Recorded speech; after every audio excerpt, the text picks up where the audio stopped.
गुरुर्ब्रह्मा गुरुर्विष्णुः गुरुर्देवो महेश्वरः गुरुः साक्षात् परं ब्रह्म तस्मै श्री गुरवे नमः। मालां कुण्डीं च डमरूं शूलं शङ्खं सुदर्शनं दधानं भक्तवरदं दत्तात्रेयं नमाम्यहम्। श्रियः कान्ताय कल्याणनिधये निधयेऽर्थिनां श्रीवेङ्कटनिवासाय श्रीनिवासाय ते नमः। व्यासं वसिष्ठनप्तारं शक्तेः पौत्रमकल्मषं पराशरात्मजं वन्दे शुकतातं तपोनिधिं। नमः सभायै। ప్రత్యక్ష దైవంగా విలసిల్లే శ్రీ వెంకటేశ్వర స్వామివారి యొక్క సన్నిధిలో ఆ పరమాత్మ ఆ వెంకటేశ్వర స్వామి మత్స్య రూపంలో ఉన్నప్పుడు ఉపదేశించిన అనేక ఉపదేశాలను తెలుసుకునే ప్రయత్నం చేస్తున్నాం. ఆ భగవంతుడి యొక్క ఉపదేశాలు మనకు నేరుగా ఋషుల ద్వారా అందడం అనేది మన అదృష్టం. భగవంతుడు మనకు కొన్ని మార్గాలను నిర్దేశిస్తున్నాడు, కొన్ని సూక్ష్మాలను ఉపదేశిస్తున్నాడు. ఈ విధంగా నడుచుకుంటే మేలు జరుగుతుంది అని సూచిస్తున్నాడు. కానీ మనం ఎందుకో వాటి మీద అంత ఆసక్తిగా ఉండకపోవడం అనేది ఆశ్చర్యాన్ని కలిగిస్తుంది. అయినప్పటికీ కొందరైనా ఆ ప్రయత్నంలో ఉండడం ఆనందదాయకమైన విషయమే కదా. మనం నిన్న చక్కగా మత్స్యమూర్తి ఉపదేశించినటువంటి గర్భ సంరక్షణకు సంబంధించిన విషయాలను తెలుసుకుందాం. ఇది ఒక అత్యద్భుతమైనటువంటి విజ్ఞానం. అంటే శిశువు జనించిన తర్వాత వాళ్ళని గొప్పవాళ్ళుగా చేయడానికి ఎన్నో ప్రయత్నాలు చేస్తూ ఉంటాం. వాటన్నిటికన్నా గర్భావస్థలో ఉన్నప్పుడే చక్కటి సంస్కారాలను అందించడం చాలా అవసరం అనే విషయాన్ని, అలా అందిస్తే చాలా సులువుగా చక్కటి సంతానం కలుగుతుంది, వాళ్ళు గొప్పవాళ్ళుగా ఎదుగుతారు అనే అద్భుతమైనటువంటి విజ్ఞానాన్ని నిన్న తెలుసుకున్నాం. శరీర పోషణకు కావలసినటువంటి అనేక రకాలైన వ్యవస్థలు ఏర్పాట్లు మనకు ఉండనే ఉన్నాయి. ప్రోటీన్లని, విటమిన్లని లేదా వ్యాక్సిన్లని, ఇలా రకరకాల శరీర పోషణకు తగినటువంటి ఏర్పాట్ల గురించి మనం చక్కగానే వాటిని పాటిస్తూ ఉంటాం. వాటికి తగిన ఏర్పాట్లు కూడా ఉన్నాయి. కానీ ఆత్మవికాసం కోసం చేయవలసినటువంటి పనులు ఏమిటో, వాటిని దృష్టిలో పెట్టుకొని మనం చేయవలసినటువంటి ప్రయత్నాలు ఏమిటో చక్కగా పురాణాలు అభివర్ణిస్తూ నిన్న చక్కగా ఆ దితి యొక్క సందర్భంలో మనం ఆ విషయాన్ని తెలుసుకున్నాం. ఈరోజు మరికొన్ని విషయాలను తెలుసుకునేటువంటి ప్రయత్నం చేద్దాం. శిశువు పుట్టిన తర్వాత పెరుగుతున్నప్పుడు మనం ఎన్నో జాగ్రత్తలు తీసుకుంటూ ఉంటాం. పెద్దవాళ్ళు అవుతారు. ఎంత ప్రయత్నించినప్పటికీ కూడా వాళ్ళలో సరి అయినటువంటి వికాసం కనపడదు. కొందరిలో అటువంటి సమస్య ఏర్పడుతుంది. ఎన్ని విధాలుగా ప్రయత్నించినా, ఎన్ని ఔషధోపచారాలు చేసినా, ఎన్ని ఉపాయాలు చేసినా ఆ సమస్యకు పరిహారం కనపడదు.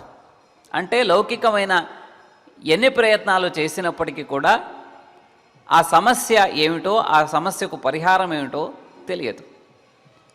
మరి పురాణాలు ఈ విషయంలో ఏం చెప్తున్నాయి అనే విషయాన్ని కూడా ఈరోజు తెలుసుకునే ప్రయత్నం చేద్దాం. ఇంకొకటి, మనం దేవతలను ఎంతగానో ఆరాధిస్తాం, పూజిస్తాం, క్షేత్రాలకు వెళ్తాం. అక్కడ జరిగేటువంటి సేవల్లోనూ మిగతా వాటిల్లో చాలా శ్రద్ధగా పాల్గొంటాం. ఇంట్లో కూడా మన చేతనైనంత దేవుడి పటం ముందర దీపం పెట్టడమో, అగరవత్తులు వెలిగించడమో, ఏదో మన చేతనైన ప్రయత్నాలు చేస్తాం. పండుగలు అలాంటి పర్వదినాలు వచ్చినప్పుడు మనం శ్రద్ధగానే పిండి వంటలు చేసుకొని నైవేద్యం సమర్పించి స్వీకరిస్తాం. ఇలా మన చేతనైన ఏమో ప్రయత్నాలు చేస్తూ ఉంటాం. మనం చేయవలసింది ఇంకేమైనా ఉందా అనే విషయాన్ని కూడా తెలుసుకుందాం. అలాగే మనము దేవతలను పూజిస్తాం. సరే, దేవతలు ఎవరినైనా పూజిస్తారా? వాళ్ళకి ఆ అవసరం లేదా? వాళ్ళు పూజించే దేవతలు ఉన్నట్లయితే వాళ్ళు ఎవరు? ఈ విషయాన్ని కూడా ఈరోజు తెలుసుకునే ప్రయత్నం చేద్దాం. అలాగే మనం ఏదైనా ఒక ఇష్ట దైవాన్ని పూజించినట్లయితే ఆ దైవాన్ని మనం ఏ దృష్టితో పూజించాలి? దృష్టి అన్నిటికన్నా ముఖ్యం కదా. కాబట్టి మనం ఆ దేవతను ఏ విధంగా పూజించాలి? ఎటువంటి శ్రద్ధతో పూజించాలి? శ్రద్ధ సరే, ఏ ఆలోచనతో పూజించాలి? ఇలాంటి అనేక విషయాలను ఈరోజు తెలుసుకునే ప్రయత్నం చేద్దాం. ప్రశ్నలు అనేకమైనప్పటికీ కూడా ఒక్కోసారి అనేక ప్రశ్నలకు ఒకటే సమాధానం ఉంటుంది. కాబట్టి సమాధానం ఒకటి కాబట్టి ప్రశ్నలు అనేకం అవ్వచ్చు. కాబట్టి వీటన్నిటినీ కూడా ఈరోజు కథాంశంలో మనం సంగ్రహించుకొని అర్థం చేసుకునేటువంటి ప్రయత్నం చేద్దాం. ఈ అన్నిటికీ ప్రశ్నలకు నేరుగా సమాధానాలు మనకు ఉండదు. టెక్స్ట్ బుక్ లాగా ఉన్నట్టుగా పైన ప్రశ్న కింద సమాధానం ఇలా ఉండదు. మనం వాటిలో ఉన్నటువంటి విషయాలను మన బుద్ధిశక్తిని అనుసరించి, పెద్దల అనుగ్రహాన్ని అనుసరించి, పెద్దల మార్గదర్శనాన్ని అనుసరించి వీటికి విరుద్ధం కాని విధంగా సరిగ్గా అర్థం చేసుకునే ప్రయత్నం మనం చేస్తూ ఉండాలి. ఎందుకంటే పురాణాలకు ఉన్న గొప్పతనం ఏంటంటే ఎవరు ఏ విధంగా చూస్తారో ఆ విధంగా వాళ్ళకి అది సమాధానం ఇస్తుంది. అద్దం అనుకోండి, ఒక పురుషుడు వెళ్ళి ఆ అద్దం ముందర నిలబడితే అతని యొక్క ప్రతికృతి కనపడుతూ ఉంటుంది. అదే ఇంకొకళ్ళు పిల్లవాడు వెళితే అతని యొక్క ఆకృతే కనపడుతూ ఉంటుంది. అంటే అద్దంలో ఏమీ ఆ ప్రతిఫలించే ఒక గుణం ఉంటుంది. ఆ విధంగానే ఈ ప్రాచీనమైనటువంటి వాంగ్మయాలన్నీ కూడా మనకు అత్యంత ఆశ్చర్యకరంగా మన మనస్సును బట్టి, మన సంస్కారాన్ని బట్టి, మన ఆలోచనను బట్టి అవి ప్రతిస్పందిస్తూ ఉంటాయి. మన సమస్యలన్నిటికీ కూడా మనకు అక్కడ సమాధానం కనపడుతూ ఉంటుంది. ఇది ఋషుల యొక్క అత్యద్భుతమైనటువంటి అనుగ్రహం. అంత మహా తపస్సులు అటువంటి ప్రయత్నం చేశారు కాబట్టే ఈ భూమండలంలో ఉన్న కోట్లాది మంది కూడా చదివినప్పటికీ కూడా ప్రతి ఒక్కళ్ళకు వేరువేరుగా అర్థమవుతూ ఉంటుంది. వాళ్ళకు అవసరమైనటువంటి విషయాలు అక్కడ అందుతూ ఉంటాయి. మనం రాసినటువంటి కావ్యాలలో అటువంటి గుణం ఉండదు. ఇది ఆశ్చర్యకరమైన విషయం. కాబట్టి ఈ ప్రాచీనమైనటువంటి ఋషి వాంగ్మయాన్ని మనం ఆ దృష్టితో పూజిస్తూ గౌరవిస్తూ ఈనాటి విషయాన్ని తెలుసుకునే ప్రయత్నం చేద్దాం. మను అడిగాడు, భగవన్ శ్రోతుమిచ్చామి పితॄణాం వంశముత్తమం రవేశ్చ శ్రాద్ధదైవత్వం సోమస్య చ విశేషతః. మను మహారాజు అడిగాడు మత్స్యస్వామిని, మత్స్యమూర్తిని అడిగాడు, అయ్యా మీరు అనేక వంశాల గురించి చెప్తూ వచ్చారు. సూర్యవంశమని, చంద్రవంశమని, రకరకాలైనటువంటి వంశాలను చెప్తూ వచ్చారు కదా, నాకు ఇంకొంత విషయాలను తెలియపరచండి అని చెప్పారు. ఆ సందర్భంలో భగవంతుడు మనకు సెలవిస్తున్నాడు, పితృవులు అని ఉన్నారు, వాళ్ళని పితృదేవతలు అని కూడా అంటూ ఉంటారు.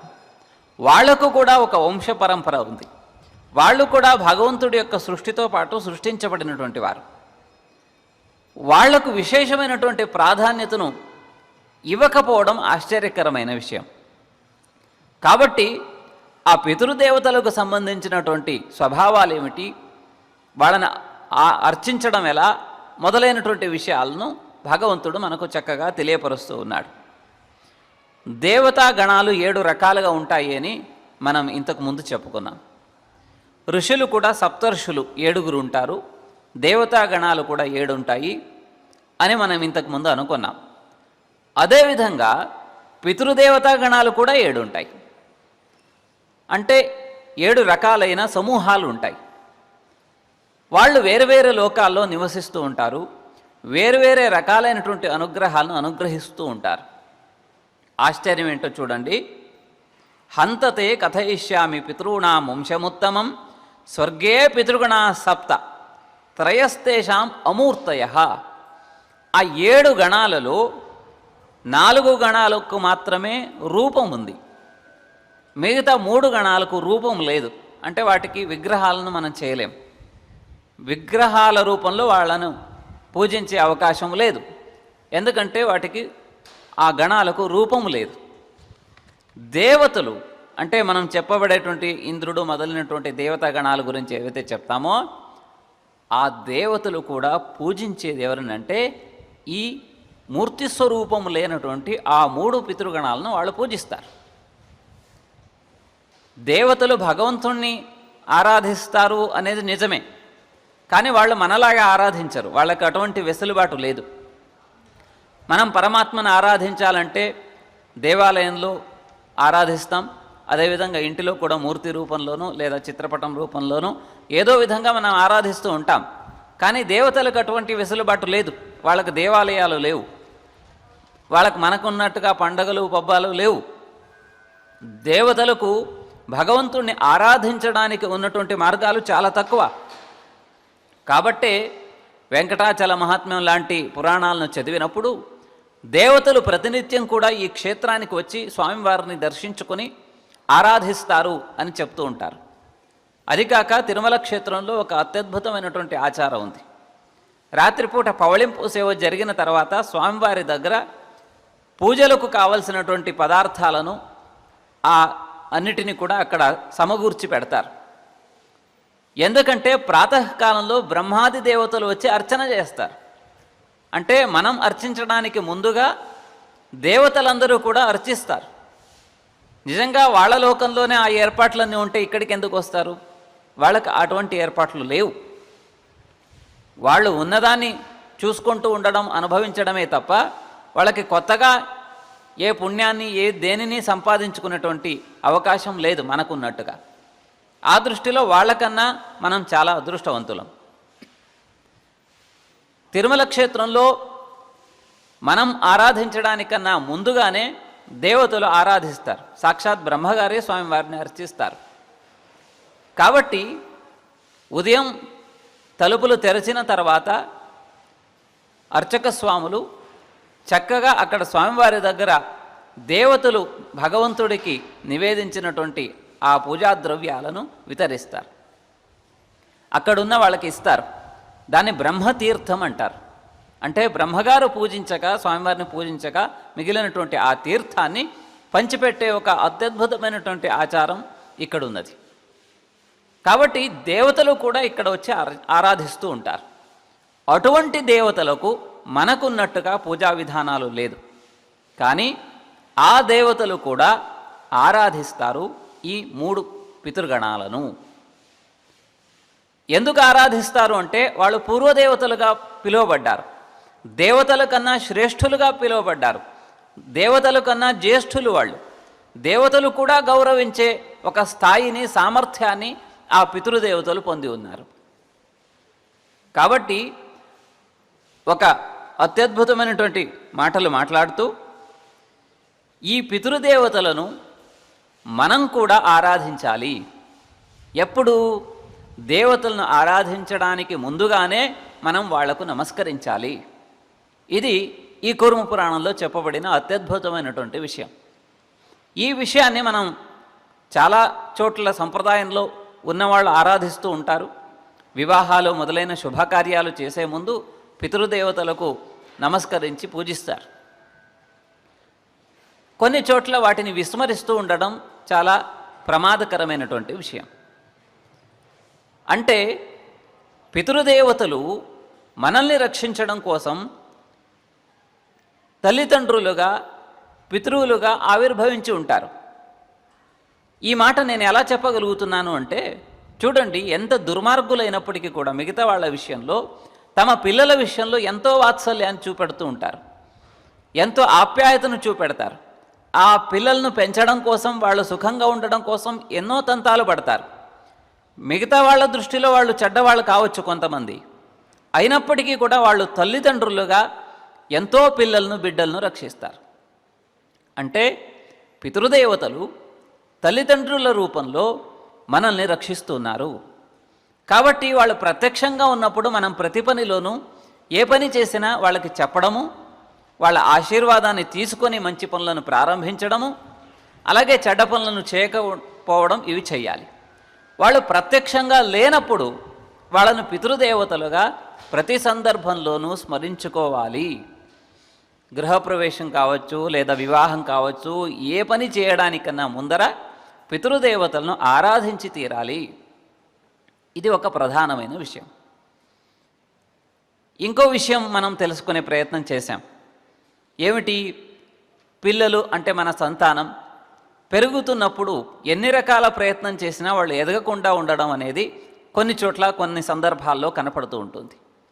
ఎంత ప్రయత్నించినప్పటికీ కూడా ఆ సమస్యకు సమాధానం కనపడదు. అప్పుడు అలాంటి సందర్భంలో మన పితృదేవతలు అంటే ఇంతకుముందు వాళ్ళు ఎవరైనా అలిగారా, వాళ్ళకు సరి అయినటువంటి సంస్కారాలు జరగలేదా, వారు మన పట్ల అసంతృప్తితో ఉన్నారా అనే విషయాన్ని తెలుసుకుని అలాంటి సందర్భం ఏమైనా కనపడినట్లయితే వాటిని వెంటనే పరిష్కరించే ప్రయత్నం చేయాలి. లేకపోతే ఆ సమస్య పరిహారం కాదు. కాబట్టి ఈ పితృదేవతల విషయంలో కూడా తగినంత జాగ్రత్తలు, తగినంత విధి విధానాలను పాటించడం చాలా అవసరమని కూర్మ పురాణం చాలా స్పష్టంగా చెప్పింది. చాలామంది భక్తితో దేవతల్ని చాలా అత్యద్భుతంగా కొలుస్తారు, దాంట్లో సందేహం లేదు. కానీ పితృదేవతలను విస్మరించడం వలన జరిగే హాని చాలా తీవ్రంగా ఉంటుంది. ఎందుకంటే వాళ్ళు సులభంగా సంతోషిస్తారు, సులభంగా కోపిస్తారు. అంటే ఏ కొంచెమో వాళ్ళకి శ్రద్ధగా వాళ్ళని నమస్కరిస్తే చాలు. శ్రద్ధ చాలా ముఖ్యం, ఏమి ఇస్తామనేది ముఖ్యం కాదు. శ్రద్ధతో నమస్కరించి స్మరిస్తే చాలు, పొంగిపోతారు. నా వంశం వాడు నన్ను స్మరించుకుంటాడరా అని. అదే మనం వాళ్ళని స్మరించకుండా ఏదైనా పని చేశామనుకోండి, చూడు మావాడు నన్ను ఒక్క చిన్న మాట కూడా చెప్పలేదు అని నొచ్చుకుంటారు. అలా శీఘ్రంగా బాధపడే స్వభావము, శీఘ్రంగా ఆనందించి అనుగ్రహించే స్వభావము పితృదేవతలకు ఉంటుంది. కాబట్టి ఈ విషయంలో మనం చాలా జాగ్రత్త వహించవలసినటువంటి అవసరం ఉంది అని పురాణం మనకు హెచ్చరిస్తోంది. ఈ దేవతలు ఆరాధించేటువంటి పితృగణాలు వైరాజ ప్రజాపతికి సంబంధించినటువంటి పితృగణాలు. అంటే వైరాజ ప్రజాపతి నుండి వచ్చినటువంటి ఆ వంశం అన్నమాట. కాబట్టి వైరాజ ప్రజాపతికి సంబంధించినటువంటి దేవతాగణాలను మనం స్మరించినట్లయితే వాళ్ళు మనకు శీఘ్రమే అంటే వెంటనే మనకు సిద్ధిని కలిగిస్తారు. సిద్ధిం ప్రయాంతి యోగేన పునరావృత్తి దుర్లభాం. ఆ పితృదేవతల యొక్క వైశిష్ట్యం ఏమిటంటే వాళ్ళు అపారమైనటువంటి యోగసిద్ధి కలిగిన వాళ్ళు, తీవ్రమైనటువంటి తపస్సుతో యోగసిద్ధితో పునరావృత్తి లేనటువంటి మోక్షాన్ని సాధిస్తారు. కాబట్టి అటువంటి ప్రభావం కలిగిన వాళ్ళు దేవతల కన్నా బలవంతులు. ఇంకా ఇంకొక వంశం ఉంది, వైరాజ దేవతలకు సంబంధించినటువంటి వంశం. అక్కడ వైరాజ ప్రజాపతికి సంబంధించినటువంటి వీళ్ళు దేవతల నుండి పూజలను అందిస్తూ ఉంటారు. ఈ ప్రజాపతులు తమ సంకల్ప బలము చేత తమ సంతతిని ముందుకు తీసుకుని వెళ్ళగలరు, కేవలం సంకల్ప మాత్రము చేత. ఆ గణం మొత్తానికి కలిపి ఒక కుమార్తె ఉంది, ఆవిడ పేరు మేన. ఈ మేన హిమవంతుడికి తర్వాత కాలంలో భార్య అయింది. దానికి సంబంధించిన విషయాన్ని మనం తర్వాత తెలుసుకున్నాం. ఎందుకంటే ఆ మేన యొక్క కుమార్తె పార్వతీదేవి. ఆ విధంగా ఆ వంశం, పితృదేవతా వంశం మనకు ముందుకు వెళుతుంది. పార్వతీ అమ్మవారిని మనం ఎంత శ్రద్ధగానో కొలుచుకుంటూ ఉంటాం. అదేవిధంగా మరీచి ప్రజాపతికి సంబంధించినటువంటి వంశం కూడా ఉంది. వాళ్ళు సోమపథం అని చెప్పబడేటువంటి లోకంలో నివసిస్తూ ఉంటారు. వాళ్ళు కూడా ఇటువంటి అత్యద్భుతమైనటువంటి శక్తి సామర్థ్యాలు, యోగసిద్ధిని కలిగినటువంటి పితృదేవతలు. వీళ్ళకు ఒక మానస పుత్రిక ఉంది. ఆ మానసిక పుత్రిక తర్వాత కాలంలో సత్యవతిగా అవతరించింది. అంటే వ్యాసుడి యొక్క తల్లిగా అవతరించింది. అంటే వ్యాసుడు తర్వాత వచ్చినటువంటి ఏదైతే పరంపర ఉందో శుక మహర్షి, అటువంటి గురు పరంపర ఏదైతే ఉందో ఆ గురు పరంపరను మనం నిత్యం స్మరిస్తూ ఉంటాం. కాబట్టి ఈ వ్యాస మహర్షి, ఈ సమస్త పురాణ వాంగ్మయాన్ని అందించినటువంటి వ్యాస మహర్షి కూడా ఈ పితృదేవతా సంతానానికి సంబంధించిన వారే అనే విషయాన్ని మనం ఇక్కడ గుర్తు చేసుకోవాల్సిన అవసరం ఉంది. కాబట్టి ఈ పితృదేవతా సంతానంతో కూడా మనకు సంబంధం ఉంది. చంద్రవంశం మొదలైనటువంటి వంశాలు ఏవైతే ఉన్నాయో వాళ్ళతో కూడా మనకు సంబంధం ఉంది. వాళ్ళు ఎప్పుడో ఎన్నో యుగాల క్రితం వాళ్ళు జన్మించి ఉండుగాక, కానీ ఆ పరంపర కొనసాగుతుంది. అలా కొనసాగకపోతే మనం ఎలా ఉంటాం? కాబట్టి మనకేదో ఒక పరంపర ఉండాలి కదా. కాబట్టి మనం ఈ విధంగా సూర్యవంశంతోనూ చంద్రవంశంతోనూ ఇలా పితృదేవతా వంశాలతోనూ మనకు సంబంధం ఉంది. కాబట్టి మనం తక్కువ వాళ్ళమని అనుకోవాల్సినటువంటి పని లేదు. మనకు కూడా కొంత దైవత్వాన్ని పొందే ఒక అవకాశం, అర్హత మనకు ఉంది. వాళ్లకు ఈ అవకాశం ఎక్కువగా ఉంది. దానికి ప్రధానమైనటువంటి కారణం వాళ్ళకున్నటువంటి ఆయుష్యం, సుదీర్ఘమైన ఆయుష్యం. వాళ్ళకి మరణభీతి లేదు, కొన్ని వేల సంవత్సరాలు జీవించగలరు. రెండోది, వాళ్ళకున్నటువంటి మార్గదర్శకులు, వాళ్ళ గురువులు, ఋషులు, మహర్షులు, జ్ఞానులు. అదేవిధంగా వాళ్లకు ఉండేటువంటి వాతావరణం వేరు. కానీ మనకున్న ఈ కలియుగంలో ఉన్నటువంటి మనుషులకు మనకున్నటువంటి వెసులుబాటు చాలా తక్కువ, వాళ్లకున్న వెసులుబాటు చాలా ఎక్కువ. అంటే ఇప్పుడు మనం ఉన్నాం, మనుషులు 100 సంవత్సరాలు జీవిస్తారు లేదా 80 సంవత్సరాలు జీవిస్తారు అనుకుందాం. అదే మన కింద ఉండేటువంటి చిన్న చిన్న కీటకాలు, ఉదాహరణకు ఒక చీమ తీసుకుందాం, 20 రోజులు 25 రోజులు బ్రతుకుతుంది. ఆ 25 రోజులు ఏం చేసుకోగలదు? అలాగే వాళ్ళ దృష్టిలో చూసినప్పుడు మనం చీమ లాంటి వాళ్ళమే, ఎందుకంటే మన ఆయుష్యం అంత చిన్నది. మనకు సాధన చేసుకోవడానికి ఉన్నటువంటి సమయం చాలా తక్కువ. బాల్యమా ఏమీ తెలియకుండా పోతుంది, యవ్వనమా ఉద్యోగాలు, సంసారాలు, మిగతా వాటితో వెళ్తుంది. ఇక వృద్ధాప్యమా చింతలు, చికాకులతో పోతుంది. జీవితంలో సగకాలం మనం పడుకునే ఉంటాం. అంటే 100 సంవత్సరాలు బతికితే 50 సంవత్సరాలు నిద్రలో ఉంటాం. ఈ విధంగా ఎలా చూసుకున్నా సాధన చేయడానికి ఉన్నటువంటి సమయం చాలా తక్కువ. కాబట్టి మనం ఎక్కువ సాధన చేసేటువంటి అవకాశాలు తక్కువనే ఉంటాయి.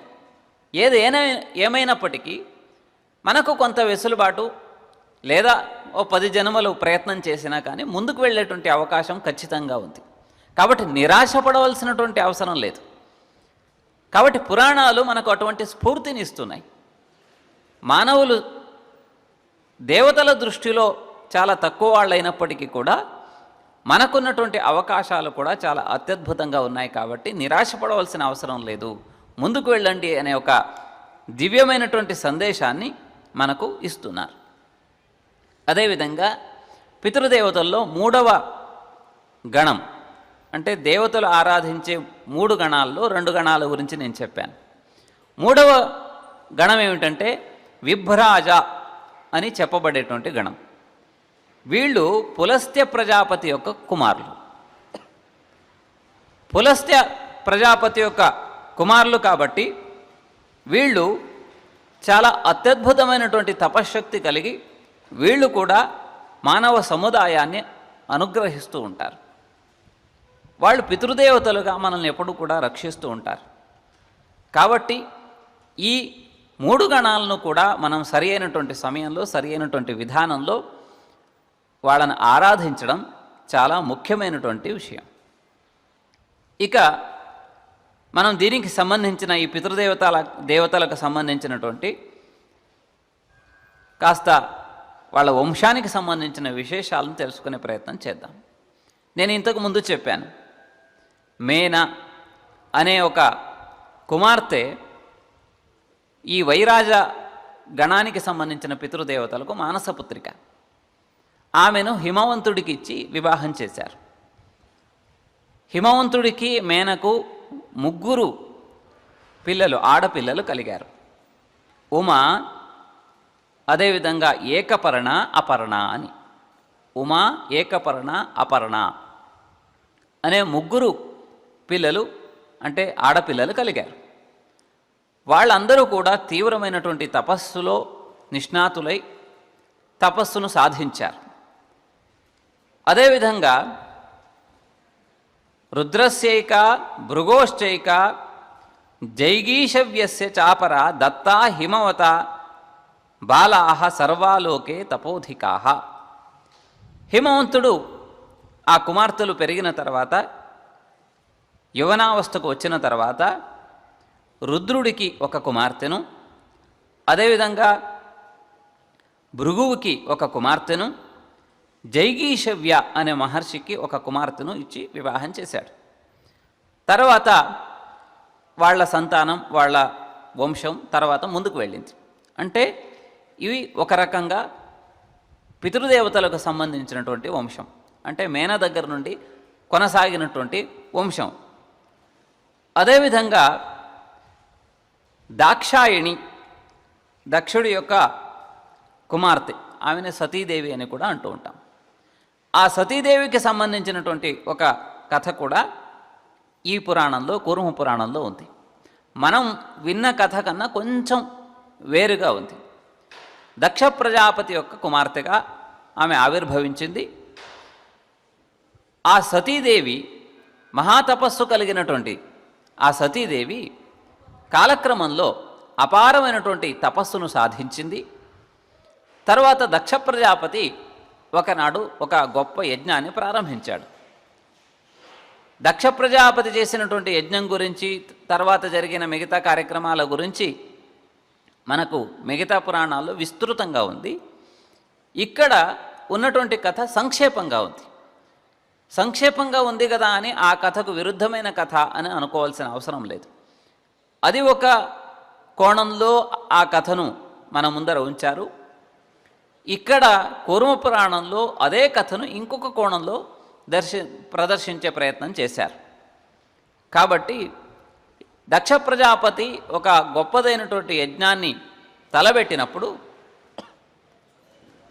ఆ యజ్ఞానికి మిగతా వాళ్ళందరినీ కూడా పిలిచాడు. ఆ విషయం మనకు తెలిసిందే. పరమేశ్వరుడిని పిలవలేదు.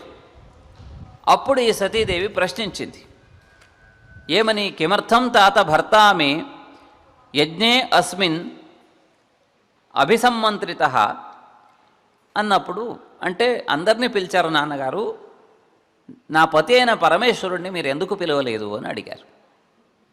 అతను అన్నాడు, అయోగ్య ఇది తాం ఆహ దక్షో యజ్ఞేషు శూలభృతు ఉపసంహారకృత్ రుద్ర తేన అమంగళ భాగయం అని ఆయన చెప్పినటువంటి సమాధానం.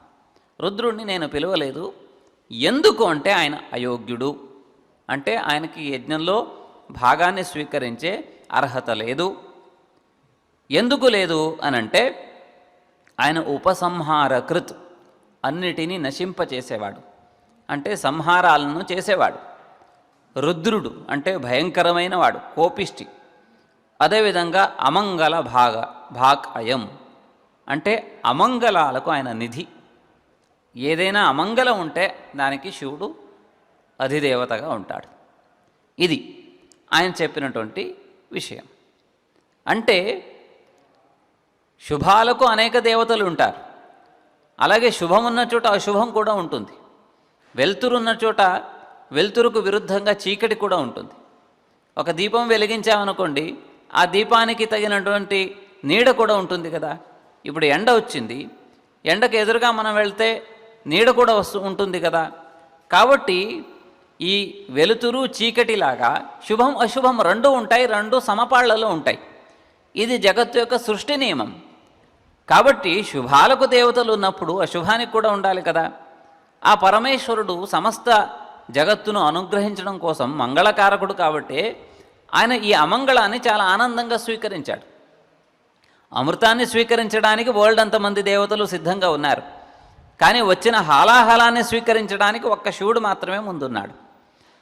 ఆయన యొక్క ఆ సంకల్పాన్ని, ఆయన యొక్క ఆ స్వభావాన్ని అర్థం చేసుకోకుండా ఉన్న దక్ష ప్రజాపతి ఆయన నిందించడం ప్రారంభించాడు. ఆయన అయోగ్యుడు అని నిందించి ఆయన్ని పిలవలేదు. దాంతో ఆవిడకి కోపం వచ్చింది. కోపం వచ్చిన తర్వాత, చూడు, నా భర్తను నిందించే నీవు సమర్థుడివి కావు, కాగా నా భర్తను నిందించేటువంటి నీకు కుమార్తెగా పుట్టినందుకు నేను చాలా చాలా బాధపడుతున్నాను. ఇది నాకు చాలా అసహ్యంగా ఉంది. కాబట్టి నీవిచ్చిన ఈ శరీరం నాకు అక్కర్లేదు. నీవు ఇచ్చినటువంటి ఈ శరీరం అపవిత్రం నా దృష్టిలో. కాబట్టి ఈ శరీరాన్ని నేను యోగాగ్నిలో దహింపజేసుకొని ఈ శరీరాన్ని విడిచిపెట్టేస్తాను అని ఆవిడ ప్రతిజ్ఞ చేసింది. ఇటువంటి సందర్భాన్ని చూసినటువంటి ఋషులు, మునులు అందరూ కూడా దక్ష ప్రజాపతికి చెప్పారు, అయ్యా, పరిస్థితి చేయిదాటిపోతుంది, ఇది చాలా ప్రమాదకరమైనటువంటి స్థితి, కాబట్టి నువ్వు కాస్త తగ్గి ఆ శివద్వేషాన్ని విడిచిపెట్టి ఆ దాక్షాయుడిని వేడుకో అని చెప్పారు. మిగతా కథలో ఈ కథ ఉండదు. ఆ సందర్భంలో దక్ష ప్రజాపతి ఆ పెద్దల మాటను మందించి అర్థం చేసుకొని అప్పుడు వెళ్ళి అడిగాడు, త్వమస్య జగతో మాత జగత్సౌభాగ్యదేవత దుహితృత్వం గతా దేవి మమ అనుగ్రహ కామ్యయా. అమ్మ తల్లి, నువ్వు జగన్మాతవు. నేనేదో నిన్ను కుమార్తెగా, నాకన్నా చిన్నదానిగా నేను చూశాను, అది చాలా పొరపాటు. నువ్వు జగన్మాతవు. నన్ను అనుగ్రహించడం కోసం నా కుమార్తెగా నువ్వు ఆవిర్భవించావు. ఆ విషయాన్ని నేను మర్చిపోయి అహంకారంతో కళ్ళు మూసుకొని నీకు అవమానం చేశాను. నత్వయా రహితం కించిత్ బ్రహ్మాండే సచరాచరం ప్రసాదం కురు ధర్మజ్ఞే న మాం త్యక్తుం ఇహార్హసి అని దక్ష ప్రజాపతి వేడుకున్నాడు. అంటే ఆమెను కుమార్తెగా కాకుండా జగన్మాతగా ఆరాధించే ఒక దృష్టికోణంలో ప్రార్థించాడు. నీవు లేకుండా చరాచర ప్రపంచంలో ఏమీ లేదు, సమస్తము కూడా నీ యొక్క దివ్యమైన శక్తితో, ప్రభావంతో నిండి ఉంది. కాబట్టి ప్రాహదేవి యదారబ్ధం తత్కార్యం మే నసంశయ కిం త్వవశ్యం అహం మన్యే హతో యజ్ఞస్య శూలిన. ఆమె చెప్పింది, నువ్వు చేసినటువంటి పొరపాటు. నువ్వు ఏ అహంకారాది గుణాలతో ఆ పరమశివుడి యొక్క తత్వాన్ని అర్థం చేసుకోకుండా నువ్వు నిందించావో దానికి తగిన శాస్తి నీకు తప్పకుండా జరిగి తీరుతుంది. దాన్ని నేను నివారించడానికి వీల్లేదు అని చెప్పింది. అయినప్పటికీ నువ్వు చాలా వినయంగా నన్ను అర్థిస్తున్నావు కాబట్టి, నీవు జగన్మాత అనే ఒక దృష్టితో నన్ను ప్రార్థిస్తున్నావు కాబట్టి నేను నీకు కొంత విషయాన్ని చెప్పగలను అని చెప్పి, సర్వదా సర్వభూతేషు ద్రష్టవ్య సర్వతో భువి సర్వలోకేషు యత్కించిత్ రహితం నమయాహి తత్. అంటే అమ్మవారు ఏం చెప్పిందంటే, అమ్మవారు దక్షుడి కూతురిగా కాకుండా జగన్మాతగా ఏమి ఉపదేశించిందంటే, నీవు జగన్మాతను ఆరాధించేవాడివే అయితే సమస్త ప్రపంచంలోనూ ఏది చూసినా అది జగన్మాతా స్వరూపంగా చూడు. సర్వదా సర్వభూతేషు సమస్త ప్రాణుల యందు కూడా జగన్మాత ఉన్నది అనే దృష్టితో చూడు. అదేవిధంగా సర్వలోకేషు యత్కించిత్, ప్రపంచంలో ఏదున్నప్పటికీ కూడా వాటినన్నిటిని కూడా ఆ దృష్టితో చూడడం ప్రారంభించు. ఇది మనం ఏ దేవుళ్లను ప్రార్థించినా, ఏ దేవుళ్లను ఇష్టంగా మనం పూజించినా ఒక్కొక్కరు ఒక్కొక్క దేవతామూర్తిలో ఆసక్తి కలిగి ఉంటారు. ఏ దేవతను మనం ఇష్టంగా పూజించినప్పటికీ కూడా వాళ్లను పరమాత్మ భావంతోనే పూజించాలి అనేది తాత్పర్యం. వాళ్ళు ఎక్కువ, వాళ్ళు తక్కువ అనే భావం అనేది సరిపడదు. కాబట్టి ఆ దేవతాస్వరూపం సమస్త ప్రపంచము వ్యాపించి ఉంది. ఈ దేవతామూర్తి చేతనే సృష్టి స్థితి లయాదులు జరుగుతాయి అనే విషయాన్ని పెద్దలు మనకు ఎప్పుడో చెప్పున్నారు. గణపతిని పూజించే వాళ్ళు ఉన్నారనుకోండి, గణపతి అంటే ఇష్టం, ఆ గణపతినే పరబ్రహ్మస్వరూపంగా మీరు పూజించండి. త్వమేవ ప్రత్యక్షం బ్రహ్మాసి అని అథర్వోపనిషత్తు చెప్తుంది. గణపతిని, ఓ గణపతి, నువ్వే సమస్త జగత్తులో బ్రహ్మస్వరూపవు, సర్వత్ర వ్యాప్తవు, నీ నుండే సృష్టి స్థితి లయాదులు జరుగుతాయి. ఏవండి, శివుడికి కుమారుడు కదా ఆయన, మరి ఆయన ఇంత పనులు ఎలా చేస్తాడు? ఇంకొక చోట మహావిష్ణువు ఈ పనులు చేస్తాడని కదా మనం విన్నాం. అంటే అటువంటి భ్రమలు అవసరం లేదు. మీరు ఏ దేవతామూర్తిని చూసినప్పటికీ కూడా, పూజించినప్పటికీ కూడా, ఇష్టంగా ఆరాధించినప్పటికీ కూడా అటువంటి సర్వవ్యాపక దృష్టితో చూడాలి. అదేవిధంగా సృష్టిస్థితి లయాదులకు కారణీభూతులుగా చూడాలి. రెండోది, ప్రతి జీవిలోనూ ప్రతి వస్తువులోనూ ఆ పరమాత్మ నిండి ఉన్నాడు, ఆ వ్యాపించి ఉన్నాడు అనే ఒక భావంతో చేయాలి. తథాపి ఏషు స్థానేషు ద్రష్టవ్య సిద్ధిమీప్సుభి స్మర్తవ్య భూతికామైర్వ తాని వక్ష్యామి తత్వతః. అమ్మవారు చెప్పిన తర్వాత దక్ష ప్రజాపతి అన్నాడు, నాకంత స్థాయి లేదమ్మా, అంటే నేను అన్ని చోట్ల ఆ భగవద్భావంతో నిన్ను చూడలేకపోతున్నాను అన్నప్పుడు ఆవిడ ఇంకొక ఉపాయం చెప్పింది. ఇంకొక ఉపాయం కూడా ఉంది. అదేమిటంటే, వివిధ క్షేత్రాలలోనూ వివిధ స్థానాలలోనూ తీర్థాలలోనూ కనీసం అంతటా దేవుడున్నాడు, నా ఇష్టమైన దేవుడు ఉన్నాడు అని అనుకోకపోయినా కనీసం ఆ గుడికి వెళ్ళినప్పుడైనా ఆ విగ్రహంలో నా స్వామి నెలకొని ఉన్నాడు అనో, ఆ క్షేత్రాలకు వెళ్ళినప్పుడైనా చూడడం నేర్చుకోవాలి. కాబట్టి అమ్మవారు ఆ విధంగా ఒక దేవతామూర్తిని ఆరాధించినప్పుడు చేయవలసినటువంటి ఒక అత్యద్భుతమైనటువంటి దృష్టికోణాన్ని మనకు ఉపదేశించింది. ఇది అమ్మవారు ఉపదేశించింది కానీ కాదు, పురాణము మనకు చూపెట్టినటువంటి దృక్పథం ఇది. కాబట్టి మనం ఏ దేవతామూర్తిని చూసినప్పటికీ కూడా పరబ్రహ్మస్వరూపంగా, భగవత్ స్వరూపంగా భావించి ఆరాధించాలి. ఈరోజు మనం ముందుర అనుకున్నటువంటి అన్ని ప్రశ్నలకు కూడా మనం సమాధానాన్ని తెలుసుకునే ప్రయత్నం చేశాం.